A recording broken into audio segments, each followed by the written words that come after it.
my pleasure to introduce an inspiring young professional, ریحانه Rashid, a proud graduate of Chisholm. ریحانه went on to complete her bachelor's degree in civil and infrastructure engineering at Almighty University. She has distinguished herself as a former woman in STEM ambassador at Almighty and has contributed to a wide range of impact projects across Australia. Her professional journey includes valuable experience with major road projects, Victoria, as well as roles within the oil and gas sector in multiple states. ریحانه is deeply passionate about sustainable infrastructure, green energy, and innovation design. Design that values to continue to shape both her work and her vision for the future. Please join me in giving a warm welcome to ریحانه Rashid as we take this opportunity to hear her inspiring journey.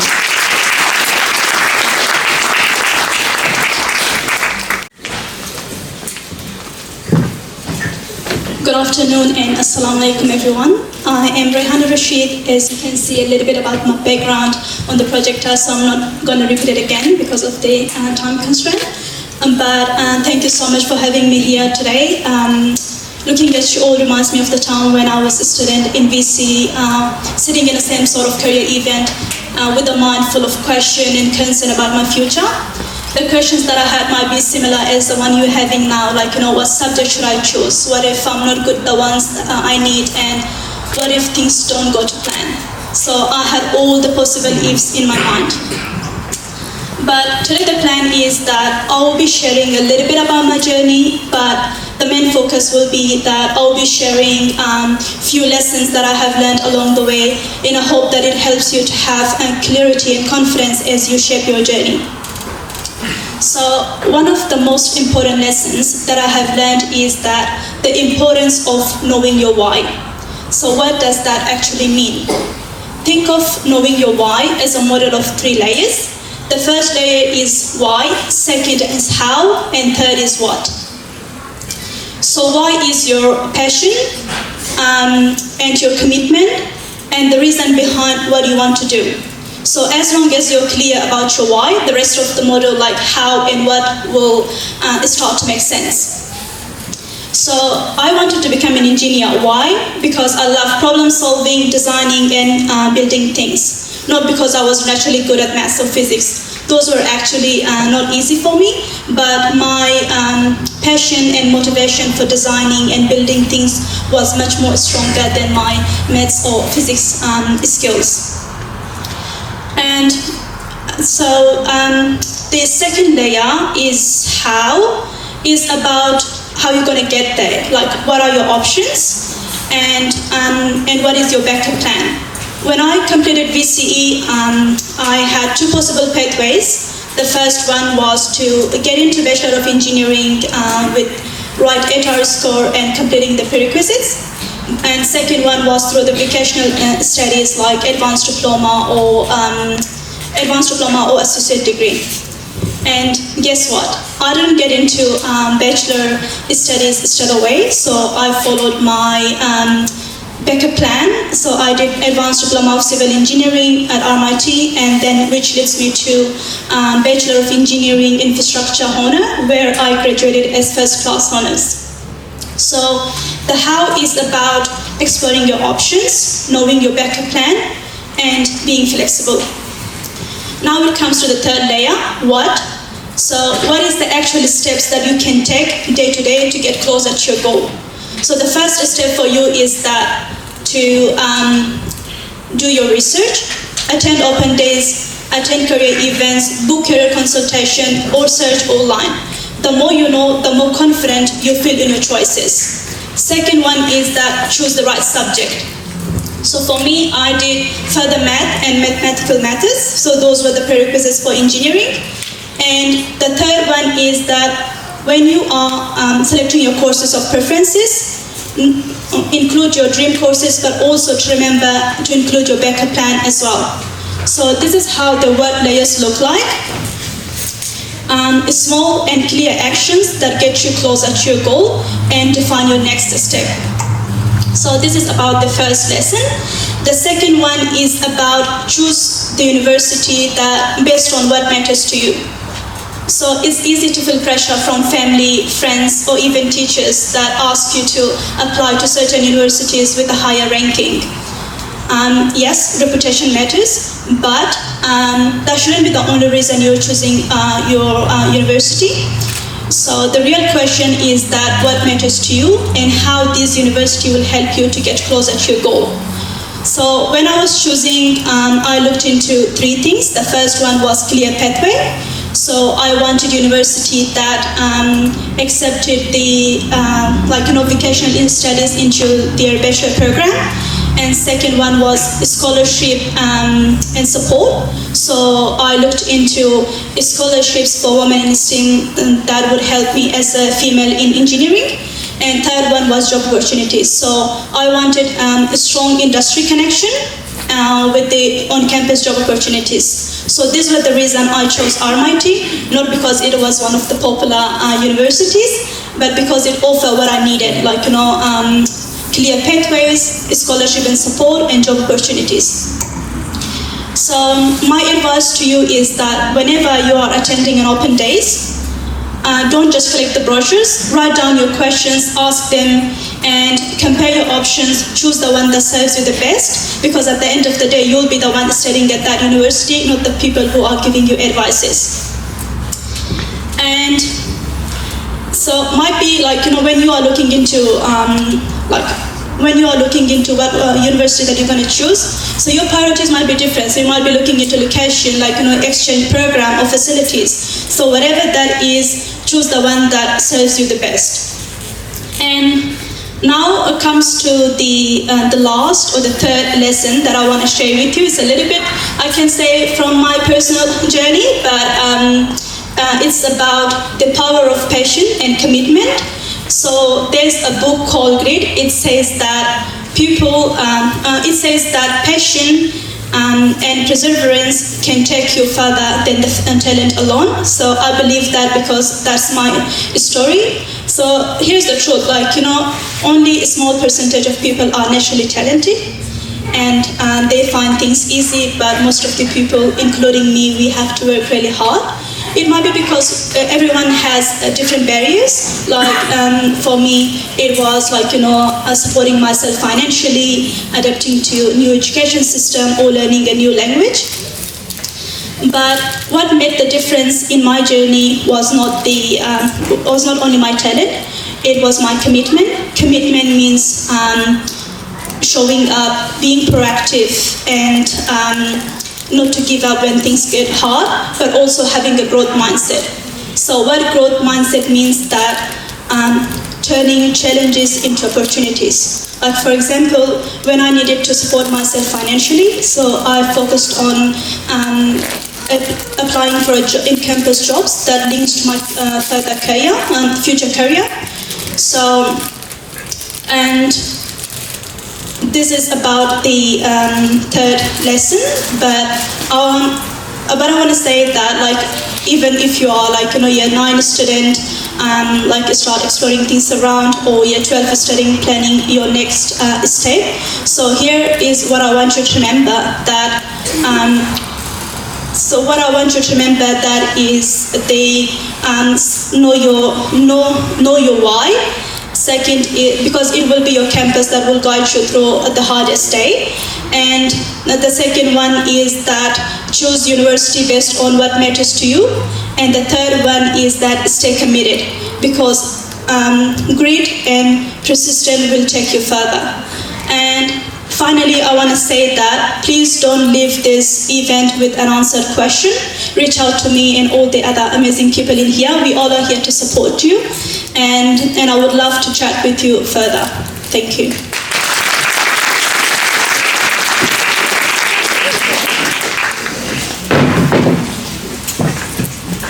It's again on one side.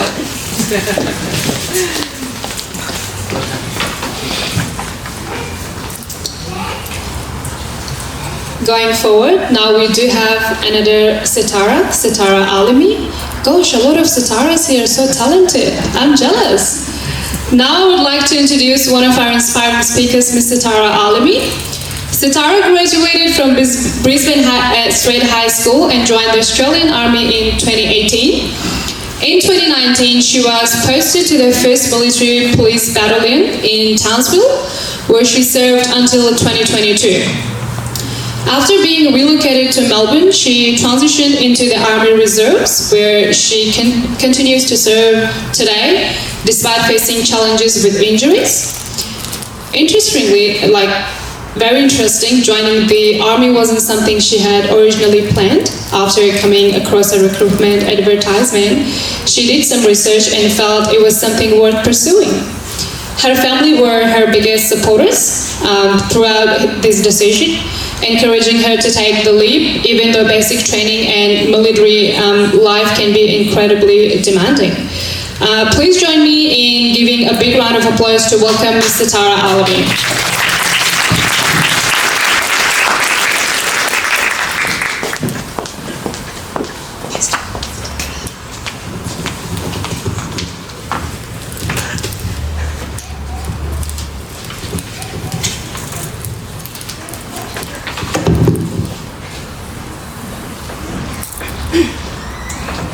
Good afternoon, my name is Tara Almay. I graduated from Brisbane State High School and joined the Australian Army in 2018.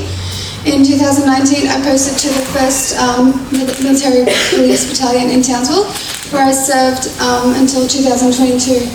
That experience shaped me in many ways, both professionally and personally. In 2022, I relocated to Melbourne and transitioned into the Army Reserves, where I continue to serve today despite challenges with injuries.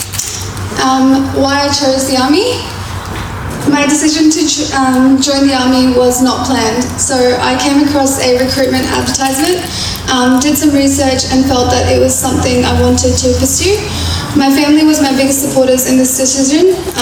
They encouraged me to go through with it, and even through basic training and my military life, it can be really demanding. Without their support, it would have been much harder to adjust to the Army life. My Year 12 subjects.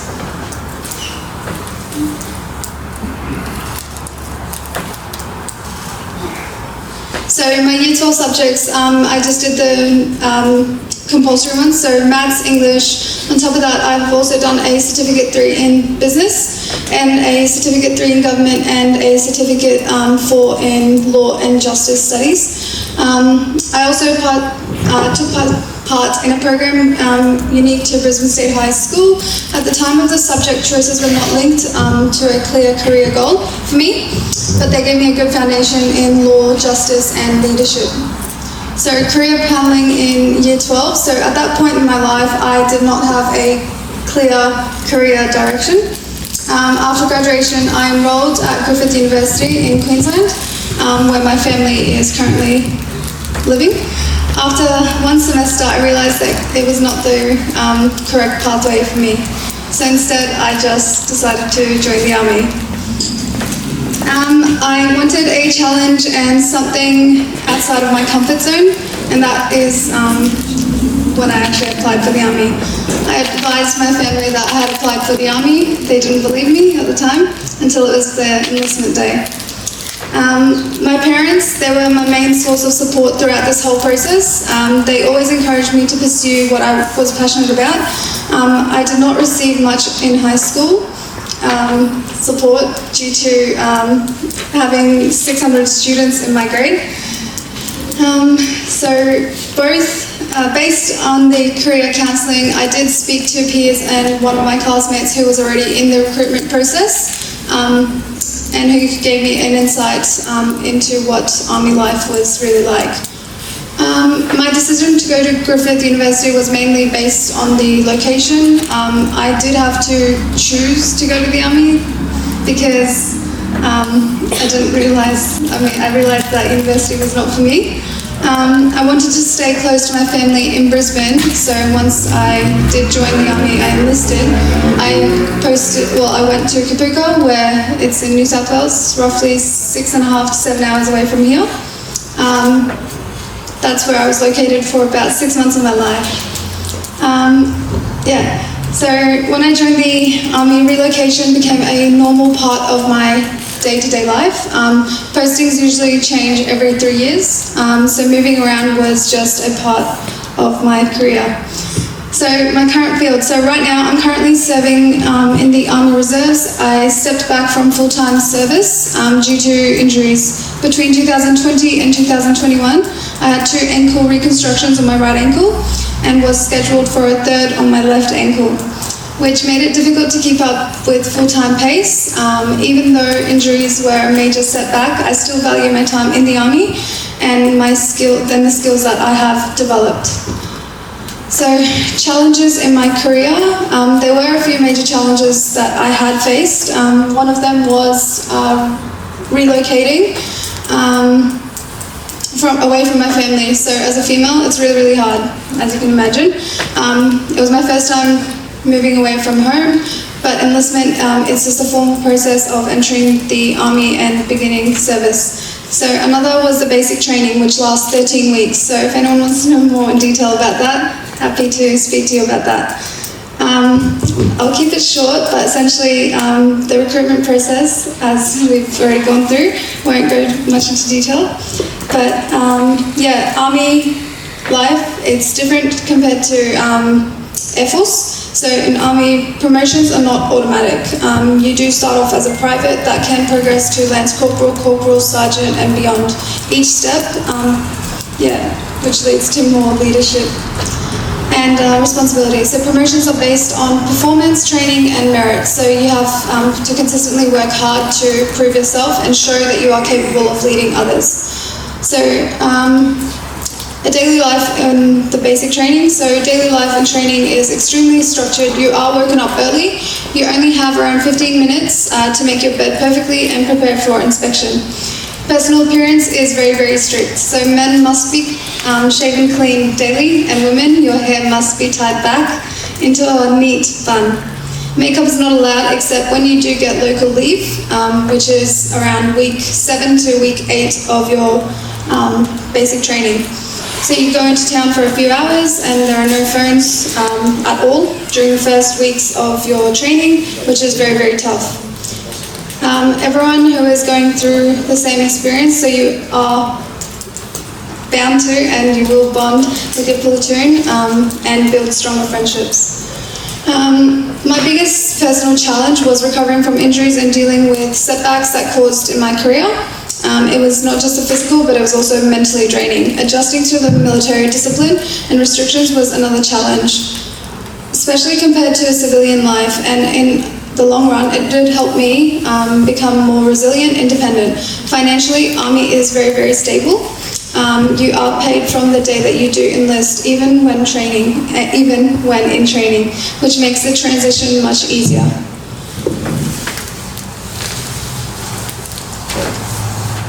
So just going to keep it short real quickly, so jumping towards the end. So working in the Army comes with both highs and lows. Some days are exciting, rewarding, while others can feel like a everyday routine. So every few years you do move to a different state, postings, which keeps things interesting. One of the most rewarding parts of my role as a military police officer was working on investigations and even seeing cases go to trials. Those moments gave me a real sense of achievement. So what I like most about the Army is the structure, discipline it does provide. It pushes you to grow, adapt and build resilience. I also take pride in serving Australia. There is a sense of honour and responsibility that comes with wearing the uniform. And finally, the opportunities from training to investigations and experiences that you simply do not get in most civilian jobs. Would I recommend it? Despite all of the challenges, I would absolutely recommend joining the Army. It does teach you resilience, teamwork, independence, leadership. It also provides financial stability and gives you skills that can be transferred into civilian careers. It is not that easy, but exactly what makes it a meaningful career. So just quickly going to jump into the live shooting. You just play a quick video, just short.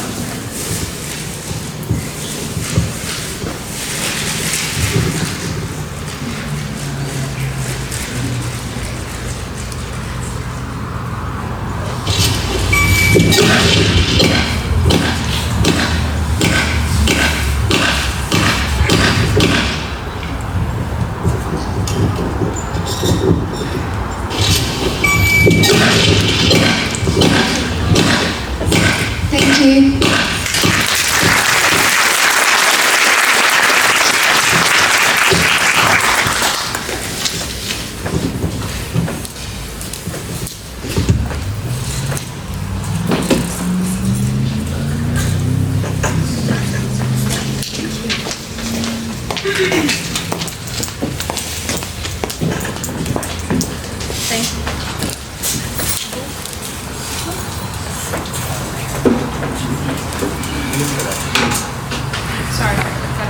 Yeah, thank you. Thank you so much, Sitara, for your time. You literally scared me with this video. So those who have a very small heart, please don't. Okay, going with our last speaker.